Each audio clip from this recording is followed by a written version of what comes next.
All right, it looks like we've got most everyone in, so let's go ahead and get started. Again, this is Carl Lefevre from the Accelerate Tourism team. Welcome to this week's meetup. For those of you who are new to the meetup,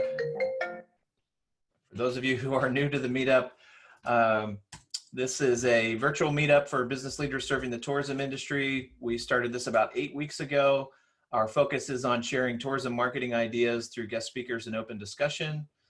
We've been holding these weekly, and pretty soon I know most of the areas that each of you are from are either already or soon to be opening up.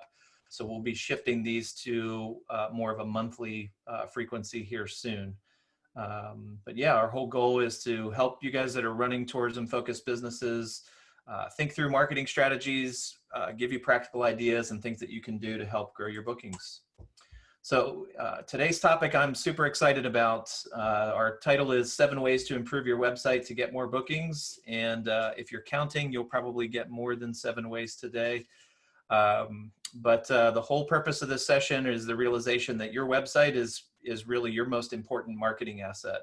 I originally wrote that as digital marketing asset, but I would actually argue your website really is your most important asset. Think of it as a salesperson that you have working for you 24/7. So your website should make it easy to understand what to offer, make it easy to book, and small changes can make a big difference. And so we've invited 3 panelists today, Adam Grimm, co-owner at Sparrow Websites, Eric Clark, digital director at the Infantry, and Sam Shoemaker, who some of you know from past sessions, creative director at Improve and Grow. I've invited each of these guys because we consider them to be subject matter experts in how to make high performing websites, not just websites that look good, but websites that perform well. And by perform well, we mean get you bookings, get good conversions from your website, get good results from your website. So really excited to have you guys on. And we had a meeting yesterday just to prepare for this session and solidified our list of 7 ideas. So we're going to approach this one a little bit or not a little bit, but more from the perspective of touching on each of these 7 points. Each of the panelists are going to kind of take the lead on some of these, but contribute to the others as well. And then just like our past sessions, we will open it up for Q&A as well. So for those of you in the audience, if you've got kind of burning questions on ways to make your website work better, or as you're hearing Eric, Adam, and Sam share, if that inspires some questions or follow-up questions on your part, I encourage you to throw those in Q&A. Scott will be monitoring Q&A, and when we get to the Q&A session, we'll put those questions to the panel.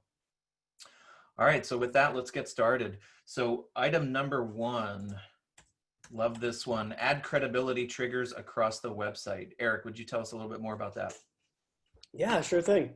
So credibility triggers across the website are referring to things that make your company appear more credible to your customers. So this could include things, something as simple as a certification or a membership you're part of, regional or national or local perhaps. Even recognition or mentions in articles. There have been a lot of articles recently about how great Lancaster is. There's lots of other areas that have similar articles. So if your company was mentioned in one of those, it'd be great to add that to your site. or even just the article as a whole. Even if your organization, your company wasn't mentioned, it's still great to get people aware of how great the area is. So once they're there, they have other things to do. A big one is reviews. They are all over the place. Pretty much every site, every directory, search engines have them built right in. So making sure you have reviews available it's kind of a given. Adding them to your site is also a really nice thing to do. A lot of the directories, such as TripAdvisor, they actually have a widgets page that allows you to find your business, and it tells you which widgets you can embed on your website. A lot of these companies also have plugins or other tools that allow you to do that pretty easily. But it's important just to make sure you have them at all, because whether they're on your website or not, people are going to come across them. They're largely used to compare your attraction to another one. So trying to get more is always a better thing. There's not really a magic it's all relative to the size of your business or the type of industry you're in. But more is certainly not a bad thing. One way you can do that is to encourage your either existing or prior customers to leave reviews, whether that's on, I don't know if it's a receipt or a thank you for booking, something along those lines. Encouraging them to leave a review and a rating is be a really positive thing to do, especially if you already have a mailing list or a newsletter or something that goes out to keep people up to date. And along those lines is testimonials. If people leave reviews, it's often not just a star rating, they'll leave a comment or two. So adding that to your website in the testimonial section about a certain type of offering you have can be really nice. People want to know that what they're booking and what they're going to experience actually is what you say it is. So having some messaging that comes from an actual rating is really nice. And I think that's one thing that ratings are really nice for, as opposed to just a testimonial. You see text on someone's website, and sometimes you're not really sure if that was kind of cherry picked from, did they give someone a free room in order for them to leave a nice thing. But you can look at all the reviews on Google or TripAdvisor and kind of get a better picture of what's out there. And one more thing that can lead to a bit more credibility is writing some blog posts on a relevant topic. So if you're in an area that's interesting and you want people to know more about what they can do when they arrive, perhaps writing an article on, I don't know, some historical thing in the area, or perhaps if you run a tour company, I don't know why I'm thinking of like tubing down a river is your company. Maybe you write an article on what to wear when doing some water sports, how to keep yourself warm and be prepared for being on the water. Something that'll get people just more prepared, more interested. Perhaps it'll drive some search traffic that when people weren't necessarily looking for your company, but they might end up coming across it. That's what comes to mind right now. Cool. So just to kind of recap that, you're saying if you already have good reviews, put them on your website. If you don't, collect reviews. I like your suggestion of doing those through third parties because it adds credibility to it, and then publish them prominently on your website. Cool. Adam, Sam, anything to add to that one? Yeah, I think it is one of those. I know one term that we use the credibility triggers term here, but another term I think is social proof. I see that being used a lot today. And really that's what this, kind of taking all those things that we really need to have on your website. This isn't really an option. Like the way people buy today, especially online, they do the research first.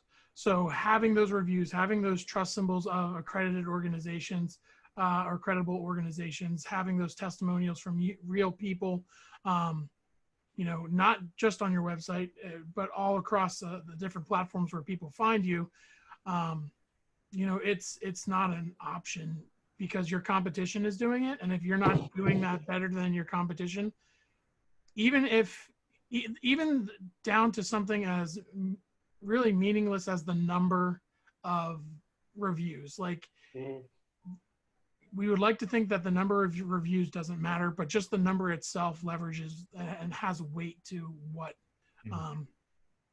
that means. So just, you can't put enough reviews and testimonials on your website, and leveraging that audience, the audience that you have to fill that gap is going to be pretty critical if you're not doing this.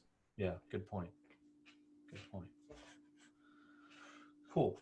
So number 2, make it easy to buy your book on your website. Sam, tell us a little bit more about that one. Yeah, sure. I mean, this one's a big one. So Adam and Eric, please jump in at any point, because there's a lot of ground we could cover here, because this is really, this is where the rubber hits the road, to add a cliche. But if people can't figure out how to book, your website, your business is essentially pointless, because nobody's going to know what to do. Even if they want your product, if they can't figure out what button to click or what page to visit, or what even what steps they have to take that isn't necessarily on your website. If that stuff isn't clear and it's not easy to access and easy to understand, shut your business down right now, because you're just going to be treading water. So there's a lot of different things we can do here. The easiest one is just making the buttons that lead to a purchase the most important, the most visible objects on your website. If you and this is a pretty simple one, and there are a lot of good examples of this on if you go start searching websites. But the website convention today is up in the top right hand corner, which you can find statistics why the top right hand corner is kind of the natural way where we kind of read across a page and our eyes land on this corner here. Having a phone number, having access to or a way to get to a contact form or a booking form, and most practically having that book button or that buy button or that schedule button super prominent right there in that top right hand corner. And then additionally, on that, like the term that has been used is above the fold. That comes from the old newspaper where, if you had an ad above the fold, it was literally a fold on the paper. That's kind of the term that has been used in regards to websites for the first content that you actually see when you load a page.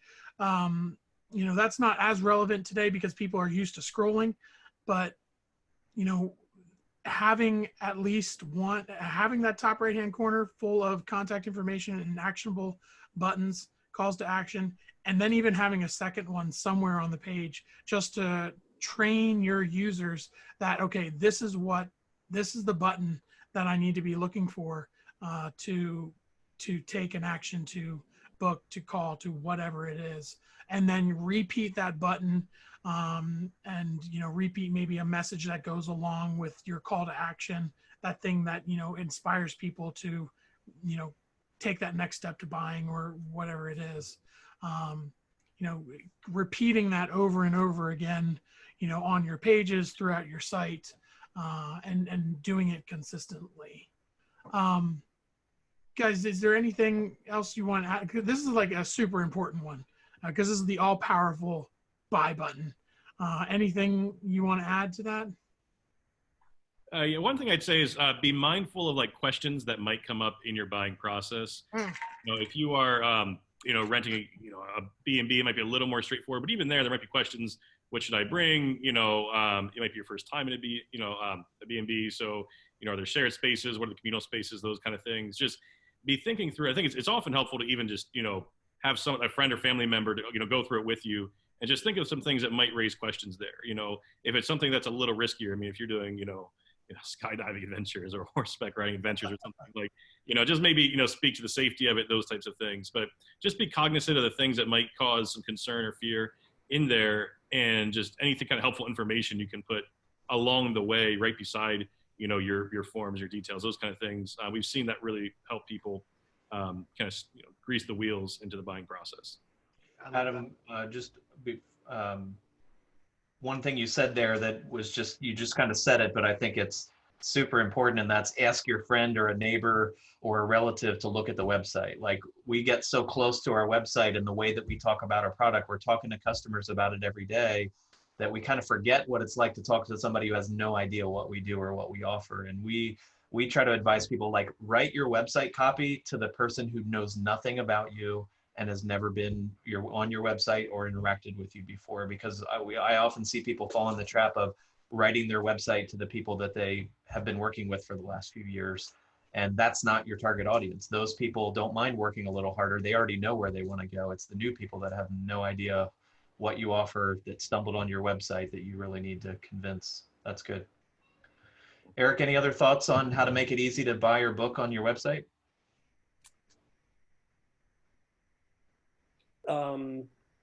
Not at the moment. I think there's other stuff relevant to this, but I think we'll cover it in some other sections. Okay, cool. So just to recap before we move on to the next one, just as a general guideline, make it easy to understand what you offer, make it easy to book it, and general best practices, put a nice big booking button right up in the right-hand corner. I even tell people put it in the footer so that whether you're at the top or bottom of the website, you can see it. And Sam, you mentioned putting it throughout the pages as well. And something I think maybe implied, I don't know if you said it or not, but is using a contrasting color that kind of sticks out. And then I know one best practice we try to follow is make that color consistent. Like don't use 5 different colors for your booking button. Use, if the color you're using on your website is green, make the booking color always green on any page. So you kind of psychologically train the user to know where to go to take action. And if I one more, oh, sorry. Yeah. No, go ahead, Adam. So yeah, one more just really quick thing. If you have an especially long process where you might have some waivers or a lot of information you need to collect, it can be boring and dry. We know that. So anything you can do to surprise your audience or delight your audience in that process, it can be like some really simple graphics. It can be just a little bit of humor that you interject in the process. Little things like that can really make it easier, and especially for those of us that don't have like a 3-click, sign-on process where there might be a lot of things to sign and do. Try to think of maybe is there something kind of fun or something we could surprise our audience with that would just put a little bit of joy in this process and make it a little less challenging to fill out. That's good. Yeah, and I think I just not to labor this too long, but if you are wondering, if you're sitting here like wondering about like, well, is it easy for somebody to buy on their web? Just ask the people who have already bought from you. Chances are that you actually, people, you have customers who, have been with you for a long time. I know we have a lot of bed and breakfast owners on the call. I think this is pretty relevant for you where you have regular customers. But I think it's, for anybody, most of us have access to our past customer emails, and just ask people and you can even sweeten the pot a little bit if you want to say, take our survey and, get a 10% off your next booking, 5% off. It doesn't even have to be much, but just, ask the people who have already used your website and ask them specific questions like, when you tried to book with us last time, were you frustrated at any point? And if you were, can you tell us what that was? We're trying to improve the way we do things. And, we want your feedback. We need your input in order to make it a better experience for you and the other people who come and hopefully enjoy their experience with us. So, and that will lead to some of those things where you're like, well, I don't even know what it means to make my super long waiver form that much fun. But just ask people, and people tend to like to tell you about the negative experiences they have, which is why back to Eric's first topic is super important to reach out to the people who had a great time, because they're the people who are actually less likely to leave the reviews and testimonials. So, but just reach out to those people and use that audience that you've already had to figure out what you want to do. You can also use things to talk to an audience that hasn't booked from you, but that's in that cycle. This isn't really something that we'll talk about a whole lot, but using something like chat or some way that somebody can, making it easy for somebody to, if they can't get the answers on the website, we're talking about buying and booking, but if there's something else that's keeping them from buying or booking, like Adam said, you want to be able to answer that question specifically. So even if it's just call for, if you have questions, making that super accessible. If they're not ready to book, at least we can have them take the next action that would get them closer to that booking. So having a chat feature that would allow somebody to just go online and blah, blah, blah, blah, blah is great. There's a lot of good options out there, but it can also just be as simple as, you're stuck, you're not sure, you have questions, call us. Cool. Number 3, create high quality content. Sam, why is that so important? So I think there's a lot of, this kind of harps back a little bit to an earlier meetup that we had that we talked about messaging and ads and things like that.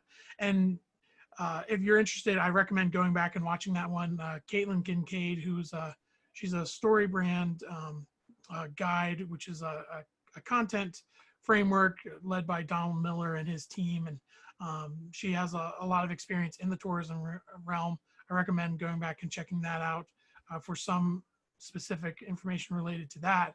But as far as your content on your website goes, we want to build authority. We want to build trust with an audience. And that doesn't always come easy because we tend to talk about ourselves a lot. So high quality content is really something that will resonate with the emotional problem that somebody is having at the time they're trying to solve a problem, or they're trying to gain a solution for their problem. So evaluating your content to really resonate with somebody that, it's kind of silly when we talk about, you're trying to book a bed and breakfast and, somebody's actually having a problem. But the problem is they just want to get away. And, they just have right now they've been pent up for 2-3 months and they just want to get outside and experience something that might resemble, what used to be normal. And, right now is a very important time to be evaluating the quality of your content because there needs to be some timeliness due to the situation that we're in. So just evaluating your content to say, is it really speaking to, am I just saying about all the things that our bed and breakfast has, our zip line has, our tour has, like, is it the stats? Is it the features? Or is it something that's like, you can come to us because we'll take care of you and pamper you a little bit when you just need to get away. And, we're going to do all of that because, and then you list your features and things like that. So, and that's going to build that's going to build trust with people. That's going to build, there will be some authority built there. There will be empathy built there. And, people will begin to see that, okay, you really get it. You really understand. Something like zip lines or something that's a little bit more threatening, quote unquote. Talk about that. Okay, you understand. We remember the first time that we went ziplining and we were, not so sure about, how safe it was or what I needed to bring or what I was going to experience or what the whole situation would be like. But really talking about those things, talking about those objections, and it all being super clear and being concise. Somebody on our prep call yesterday said something like, before you write something cute, make sure you write something that's clear. And I think that's a super nice little thing to remember. Instead of being cute, be clear. Or before you be cute, make sure you're clear. So I would say that that kind of quality content is what we really want to.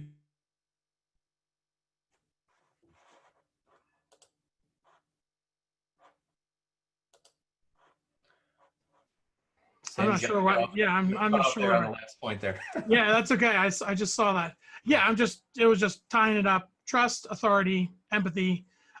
Those are the things you want to evaluate your content for, and rewrite it to nail that stuff down.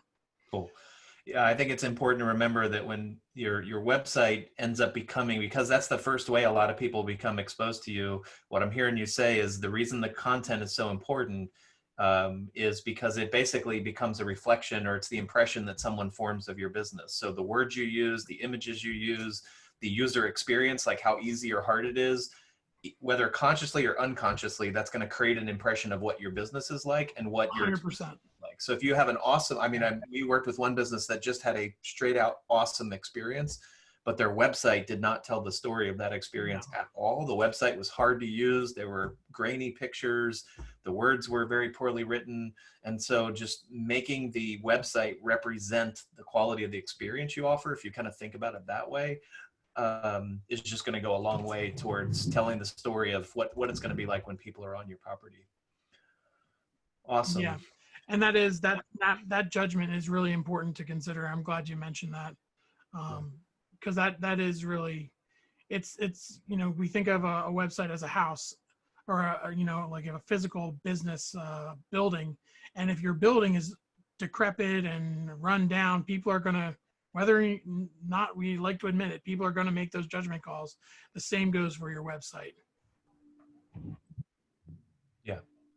So, and that's kind of a good segue to item number 4, which is content flow. Adam, I know you had some thoughts on that. Tell us a little bit more about what you mean by that. Yeah, I mean, so we've got this great content.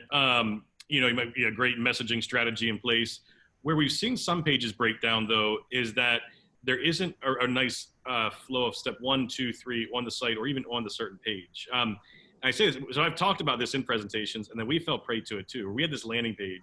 We had this like outline of all, like, it's kind of designed by committee, like, you know, 4 or 5 of us working on it. We had all the things we want to say.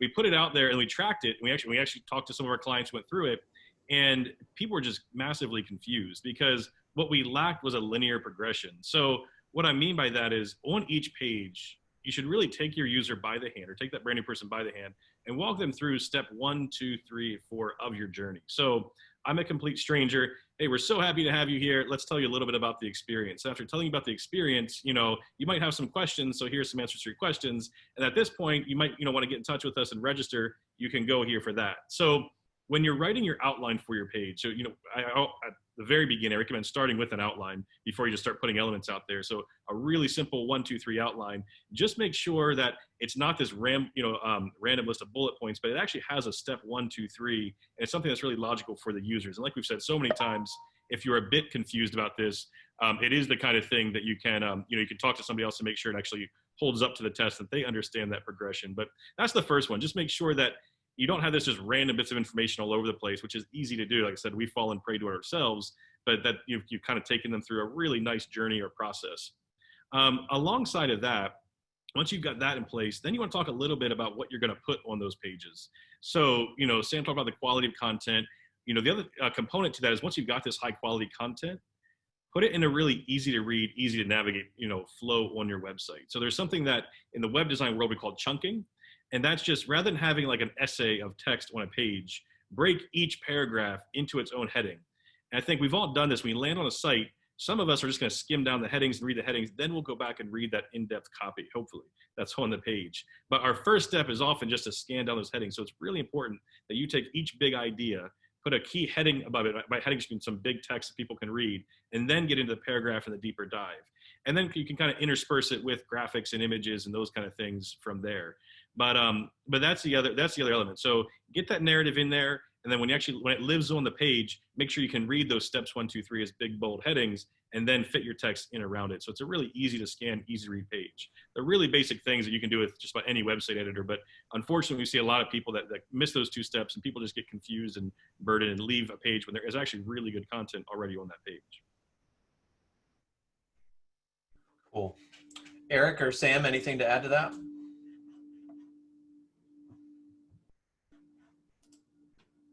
No? Okay. I think, and I think we touched on it a little bit, but, you know, making sure that the supporting medium for the text is relevant and is the right medium.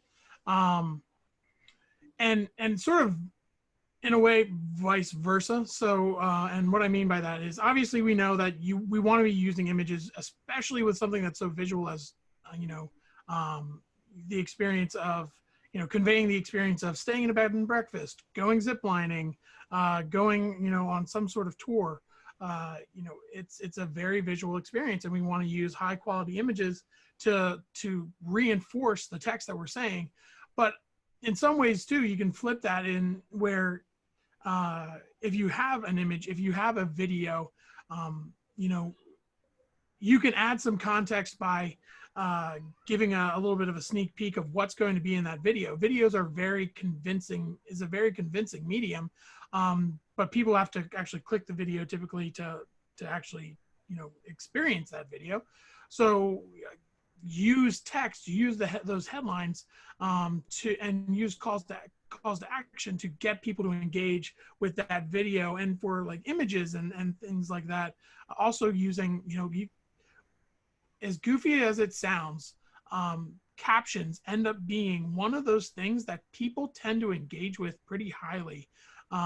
And we've kind of built that into our process so we can add custom captions to images to give a little bit more context, and even in some ways kind of hide some really important information in those, maybe not have it be the only place that information is, but have some pretty convincing information in those captions for those people who really want to feel like they're doing all the research before they make a decision.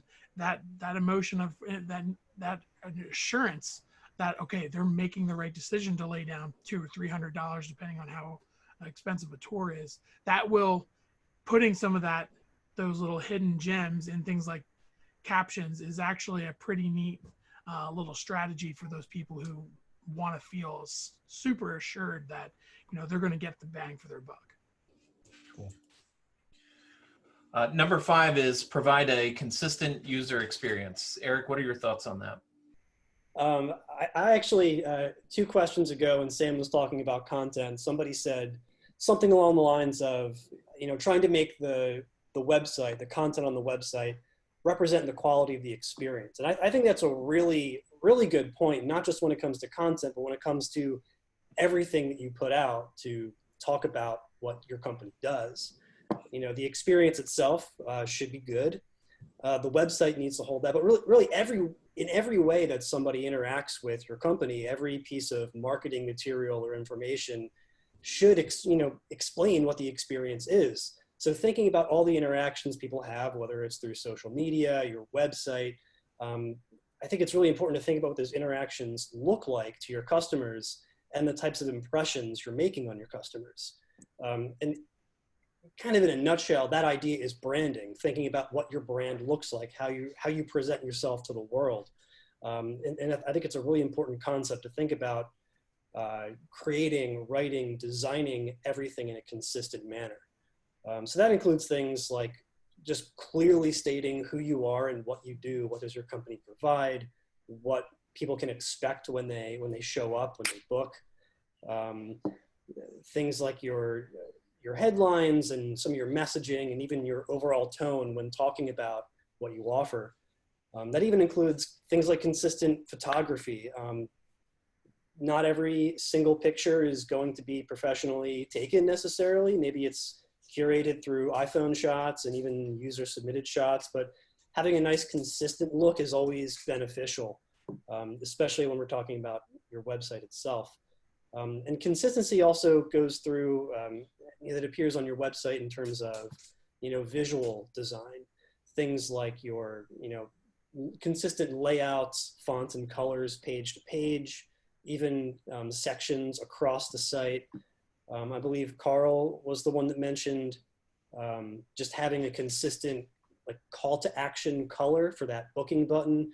That type of consistency can not only be good for that visual cue, but if you can also kind of tie that into your brand, use that color across a lot of different calls to action on your website, perhaps social media graphics, some sort of consistency there can be really nice. Another big part of this is, going back to booking and your website, is a good mobile experience. I found a couple of statistics that even as far back as 2015, 42% of people worldwide are using their smartphones to plan and book trips. And that was 5 years ago. It's only going up and up. People are on the go more than ever, and they're planning things on their mobile devices. And I'd like to think that it's not as big of a problem now as it was 10 years ago, mobile-friendly websites, but that's a big box to check. You need to make sure that people are able to read the content on your site and book their their travel or their stay on a phone. That's oftentimes a lot easier said than done. A lot of that can be out of your control, especially when we're talking about booking. A big part of that is the forms. We talked about the form earlier, but I think when we're Talking about a mobile experience, it's critical. Another part of this quality, going back to the form, I think it's also, when we're talking specifically about the user experience, and Adam had touched on this too, but I have a couple more things to add on top of that, is just reducing frustration, getting some real feedback on what did and didn't work. But we also acknowledge that that's not always within your control. Third-party booking tools are really convenient to use. There's a lot of them out there, and sometimes they're just not working for you. It might be due to a specific piece of information you might need from people. It could be for a lot of different reasons, but don't feel like you're locked into that tool. There might be another service out there that provides a better experience for your users. If you're able to switch to another tool, it might feel like a really big thing to go through, but in the end, if it's going to lead to better conversion rates, more people signing up through the website, that could be a really nice thing a really nice change to make. If you're not really trying to go that far just yet, even something as simple as logging on to your account on the company's website and submitting a support ticket, telling them what the problem is and seeing if the development team's able to hear you out and make a change. When working for clients, I've done that, and I've received updates to the entire plugin or the entire service based upon the thing that I was trying to do for my client. So whether it's something that you feel like you can log in and do, or if it's something that your development team or website company is able to handle, that's not out of the realm of possibility. Don't feel like you have to settle for a subpar service. That's a great point. And one more quick thing is page load speed. That's part of the experience. I think people sometimes don't think of as the experience. You think about your website itself, but people also have to get to it. And if it takes too long to load, people leave. It's a frustrating thing to have to deal with sometimes, because a lot of that might be out of your control. But I think a good first step is just understanding if your site is or is not slow and what things could be improved in order to increase page speed. Google has a really nice tool called Google Lighthouse. It gives you, it just runs a quick audit of a page on your site, and it will tell you, it'll give you a score. Of course, a nice high score out of 100 is really nice, but that's not, getting a score of 100% isn't necessarily the only way to go about this. But I think more importantly, it gives you some perspective on where you stand, and it also gives a nice report on things you can fix. Some of them are pretty technical things that, perhaps you'll have to go to someone who is familiar with website development. Certainly any of us here would be willing to help out with that. But there are also a lot of things that are a bit easier for most content managers and content editors to change directly within the content editor on their website. A big one is images. Something as simple as reducing the image size to a reasonable size, as opposed to uploading the 5 megabyte JPEG that the photographer gave you. If you're able to install a plugin, or just have someone that's familiar with the photo editing tool reduce it down to a reasonable size, whatever that might be, that can save seconds off your load time. So there's a lot of other tips there, and it really depends what kind of site you're running and what content is on it. But there's a good mix of pretty simple improvements and some more technical ones as well. And the page speed does, of course, affect your rank in search engines. So it's more than just that experience when someone's loading, but it's how likely people are to find your site. It's pretty all-encompassing. That's a whole other meetup in itself, but I think it's important to at least understand where you stand. Yeah. Thank you, Eric. Something important that I think you said as we transition to the next one here is you talked about the booking experience. Like, I've seen a lot of really good websites that have great content, and then when you hit that book button, you end up on some third-party site that is not optimized for mobile, or doesn't reflect the brand colors, or you're not even quite sure if you're on the brand's website anymore because you've gone to some other weird looking experience with a different URL. So again, you mentioned not everybody has control over that, but considering the booking engine that you're using as part of your user experience, making a decision about what booking engine to use, taking advantage of whatever features they offer to allow you to customize that to your brand, and making sure that that's a consistent, easy to use process. And if not, consider switching to another one, because you're losing bookings if you're making a bad experience. So that's good. So as we get closer to Q&A here, I know we've got one more point and then kind of an open-ended one. Adam, could you talk a little bit about how important analytics are and how that factors into improving your website? Yeah, I'll make this quick. Nobody likes to belabor the math part of these presentations. But yeah, I mean, I would say, so any website you get these days, you can add a free tool called Google Analytics. And I'd wager most of you actually probably have it installed. And you can talk to your web designer about that.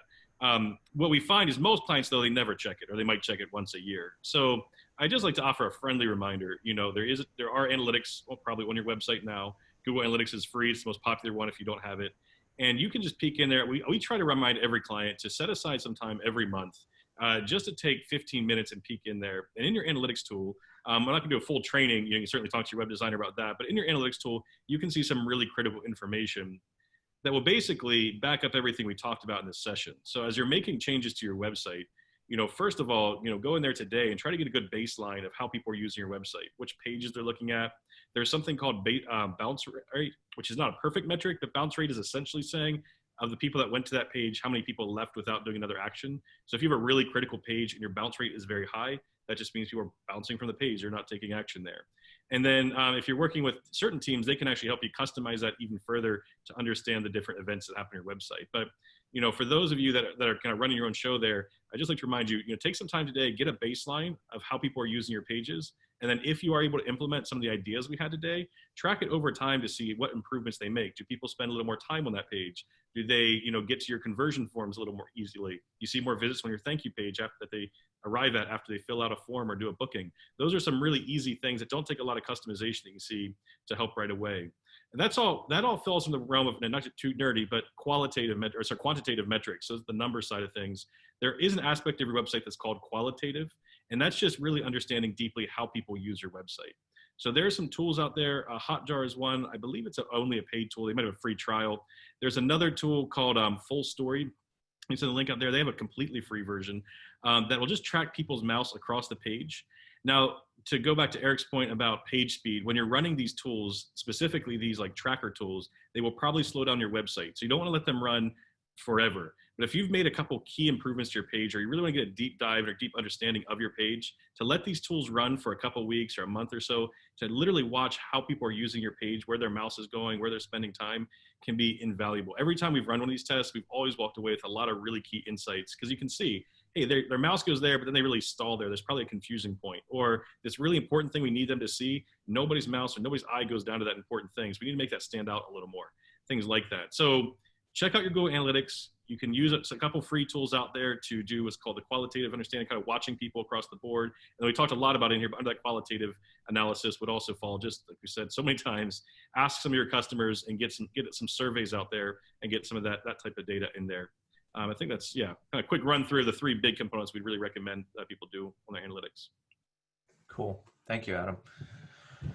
I think Google Analytics has come up on almost every call that we've had. So for anyone out there that's still not using it or not using it consistently, hopefully repetition will be the key to learning there on that one. Get in it today if you're not there. Point number 7, I like this one because it's a good one to close on before we go to Q&A here, which is take the time to sharpen your tools. And I think the point for this one is, I don't know if anybody would really identify saying they're down right now or not very busy right now, because everybody's working on trying to change the way they offer their services, prepare to reopen. But it's an important point to say, hey, take time now when things aren't quite as busy, and build time in regularly to be looking at your website, looking at what's happening, learning from other websites, figuring out what to do. So kind of just go in order. Adam, Eric, Sam, can you give just like one more point on or encourage people on things that they could be looking at outside of what we've already talked about? Yeah, what I was going to say for this, we've actually talked about a lot, but I'll just still use it because I think it's so important. I mean, I would just literally today schedule some time with some people who are a little less familiar with your brand, you know, a friend, an uncle or something like that, and sit down with them and literally just, you know, go through the website with them. You can send out surveys. Those are fantastic. You can do a lot of things, but it's really hard to beat the over the shoulder look you'd get. So I would really try to get some time today before everything goes too crazy, to just sit down and have somebody who's less familiar go through your site and let them identify the points, because we get this designer blindness or business owner blindness really easily. You know, so that's one of the most critical things I think we talked about today. If you could do that, I can almost guarantee you're going to see some real insights that lead to real business growth for you. Cool. Eric, how about you? Yeah, my last tip really has to do more with how your website, you know, another way to keep your website consistent is to keep it consistent with all your social media presences. You know, with the coronavirus thing going on, a lot of businesses have to adapt to still stay open, but you know, things aren't quite the same as they used to be. And I can think about a lot of times that I've tried to find a menu or find if a company's doing curbside pickup or delivery, and I go to their website and there's just nothing on it. I have to go and search through their social media accounts to find which one is the right one to look at in order to know if they're doing any service at all. So I think social media is a really easy thing for a lot of people to do. It reaches a lot of people at once. It shows up on their feed. But you know, this is one time where we don't want to leave people confused. You want people to know that you are doing business, that you know, maybe you're not doing business, but you want to give them updates. You know, everything's not running the way it used to be, so keep them updated. You know, rules and guidelines across the state are changing weekly, and it's important to keep people in the know.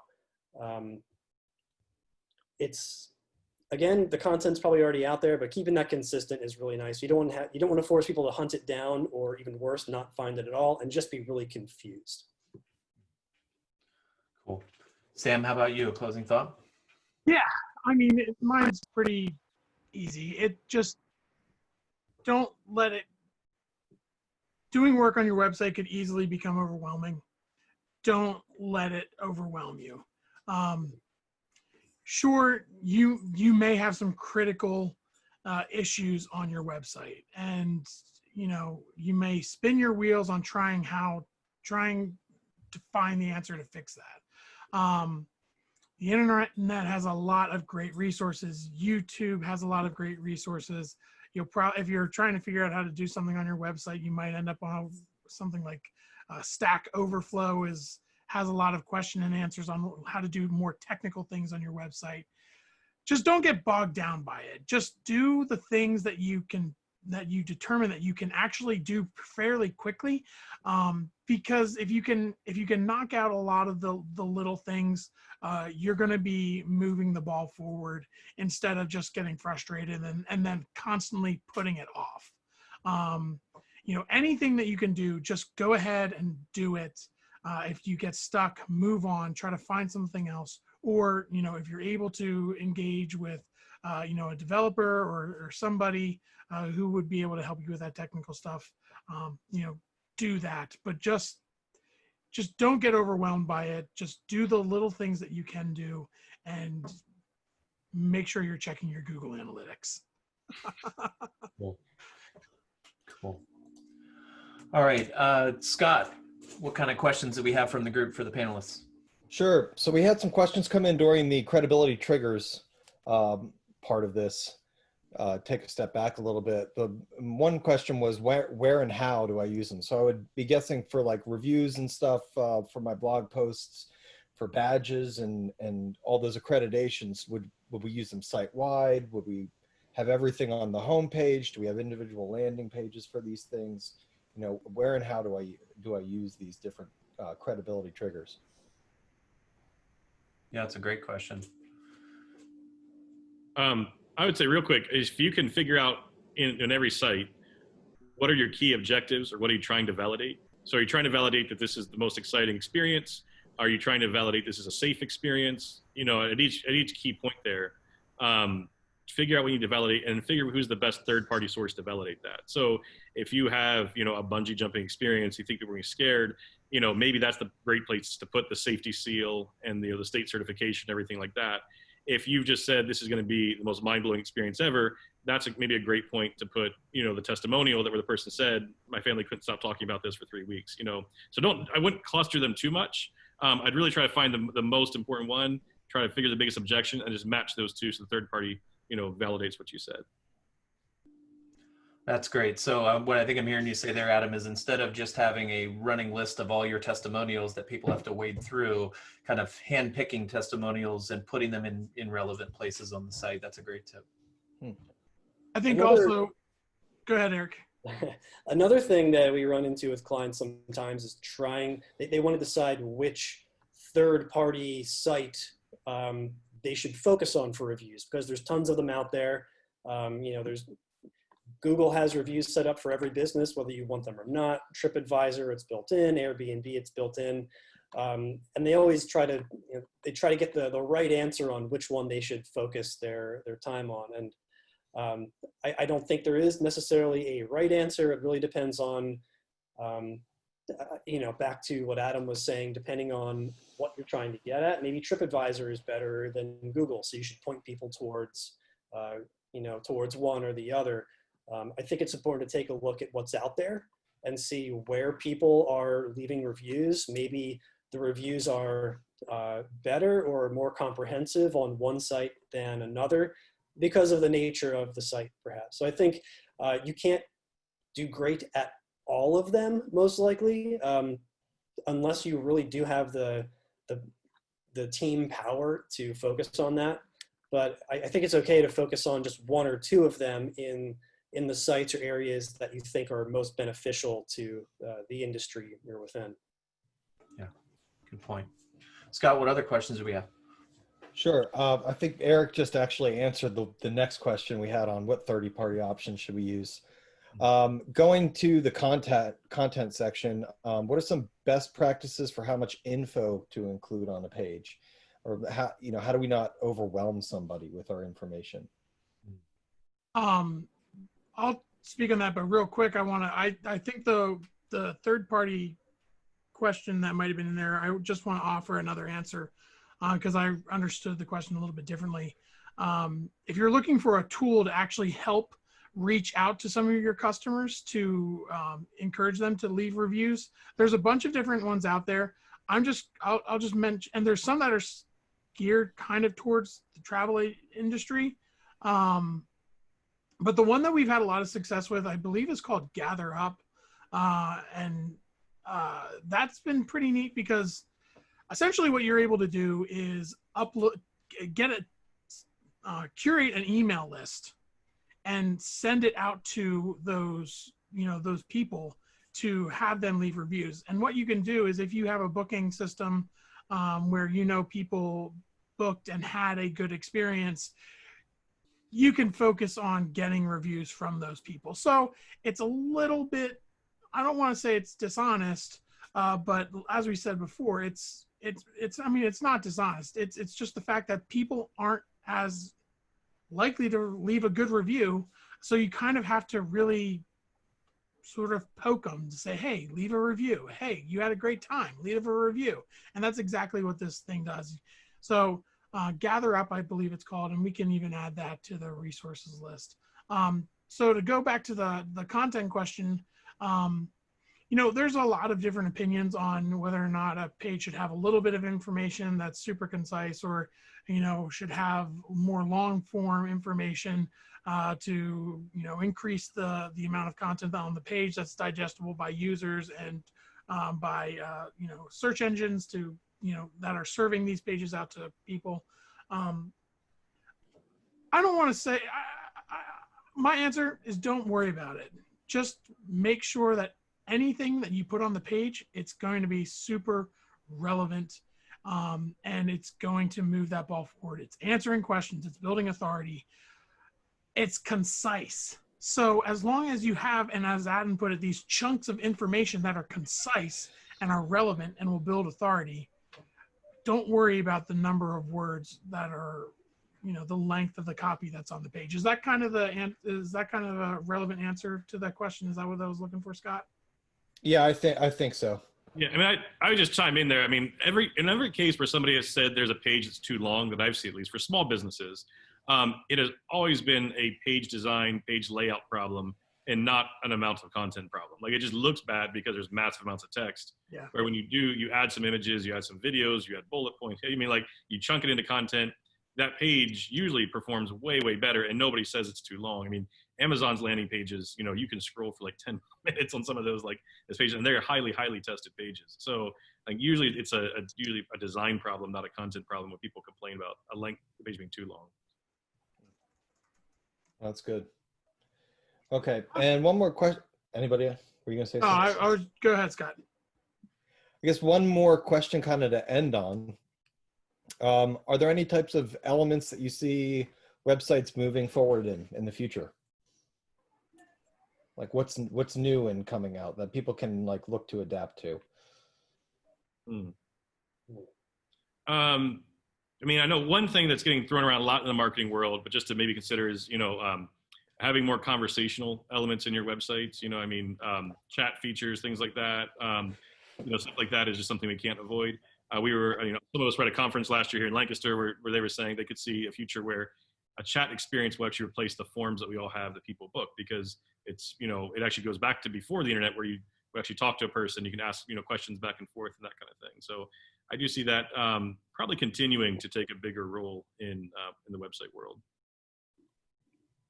I know one thing that Google has changed recently. I don't know if this is a direct answer, but it definitely applies to the mobile experience. Google actually changed the way they look at content and search engines. They look at your mobile site. I think it's only your mobile site. They don't really take the desktop site into consideration at all anymore. Most modern websites, it shouldn't be a problem, but that's not always the case. I think it's important to take a look at your mobile site and make sure that the content that you see on that mobile page is what you want search engines to see. Sometimes sections of content might have switched out entirely based on the size of a device. That's not best practice anymore, really, but it's an important thing to check, because that was a very recent change that Google made that you just want to make sure you're taking into consideration. I will feel maybe a bit of a Luddite might be the term here, but I'm always super wary of trends. I'd rather focus on the things that are kind of like proven to increase, revenue and things like that. That said, if you are, somebody who's on the cutting edge, and you have the team and the budget to really focus on that, the mobile experience, kind of like what Eric was just talking about, is really important. And there's some crazy things going on with that, with like augmented reality and even like for tour owners, especially people who are not able to run their tours in this lockdown situation, and it might be, hopefully becomes a little bit more irrelevant, but I've actually had some pretty neat virtual experiences. It's kind of, I think, a little bit more of a dream scenario where we will start to blend some of this, and we'll build some of this new technology into websites, and it's going to be our everyday experience. But the fact of the matter is, it's actually technology that's pretty accessible to anybody right now. And if you can figure out a neat way to use it, go ahead. If it's going to become a distraction and kind of like this little thing that's going to keep you from doing things that are actually going to make you more money, I'd say run the other way.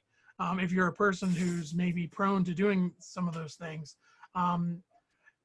But yeah, so that's kind of my mixed answer. Like, yeah, there's trends out there, and we want to be aware of those trends.